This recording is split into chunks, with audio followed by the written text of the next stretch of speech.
En la configuración inicial, arrancamos el puerto serie y declaramos el pulsador de tipo input.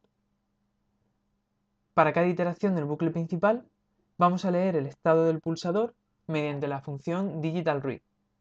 Seguidamente, mostramos el estado del pulsador y esperamos un segundo entre lecturas para mejorar la estabilidad. Los pulsadores tienen 4 patillas. Conectaremos a la patilla superior derecha el pin digital 2. Luego, a la patilla inferior izquierda conectaremos 5 voltios. La patilla de abajo a la derecha tendrá conectado tierra, pero tenemos que tener en cuenta que hay que conectar una resistencia de 10K para que el circuito funcione correctamente.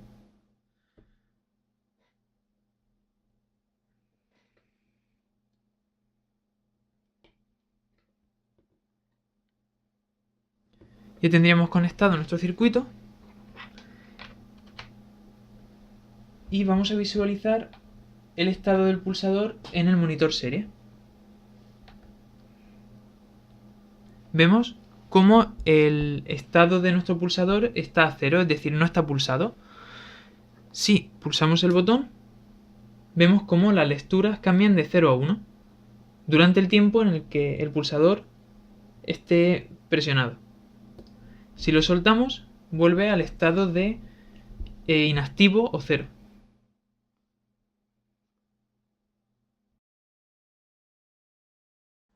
Este ejemplo comprueba periódicamente el estado del pulsador. Si está accionado, se enciende el LED conectado al pin digital 13. En caso de no estarlo, apagamos el LED.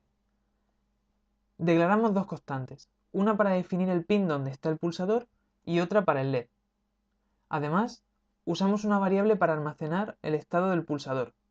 Inicialmente, está en estado no pulsado. En la función de inicialización, establecemos el LED como salida y el pulsador como entrada de información.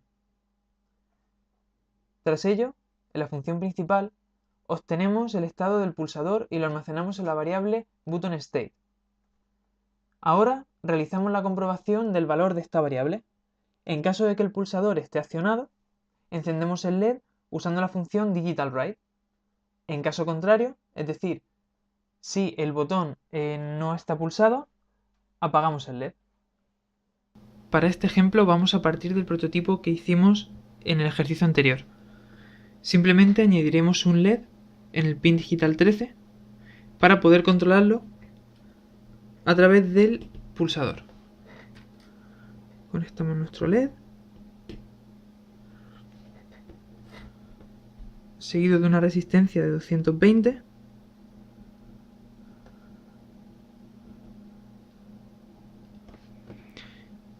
Y finalmente conectamos a tierra.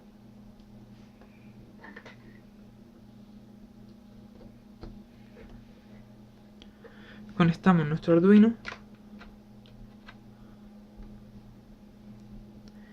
y vemos cómo el pulsador al estar apagado no se enciende el LED, pero cuando lo pulsamos se enciende.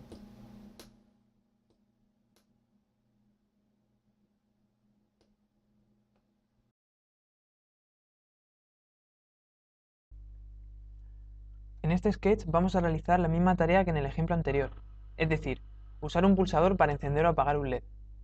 Para llevarlo a cabo, esperaremos un tiempo determinado cada vez que se pulsa, con el fin de evitar falsos positivos debido a las interferencias que se producen en los pulsadores. Usaremos variables para definir los pines del pulsador y el LED y también sus estados. Además, guardamos el último estado del botón que se inicializa a low. Para almacenar los instantes de tiempo, creamos una variable que almacena la última medición que hemos iniciado. También definimos un tiempo fijo de rebote en el que no cambiamos el estado del botón y que se inicializa con un valor de 50 milisegundos. Iniciamos el botón como input y el LED como output. Finalmente, iniciamos el LED con valor high. En la función principal, leemos el estado del botón y comprobamos si es distinto del último estado que tenemos almacenado. Si ha cambiado, iniciamos el contador de rebote.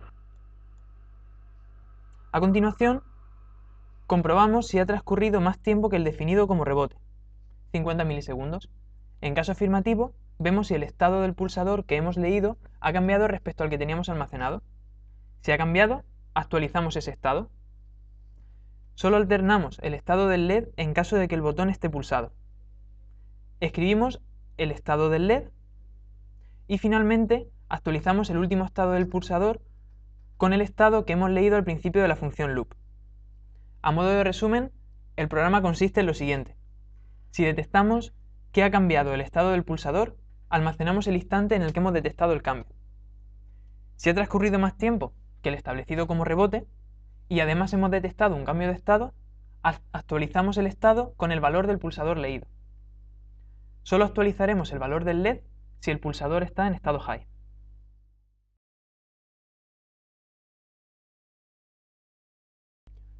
Vamos a analizar cada vez que el pulsador pase de estado apagado a encendido, enviando un mensaje al monitor serie con información sobre estas transiciones. Cada vez que se realicen 4 transiciones apagado-encendido, cambiaremos el estado del LED. Declaramos un contador de transiciones y 2 estados del pulsador, uno para el estado actual y otro para el último registrado, y así poder compararlos. Leemos el estado del pulsador. Si detectamos que ha cambiado y además está en estado high, incrementamos el contador que mide las transiciones apagado-encendido. Mostramos que el pulsador está encendido y el contador de transiciones.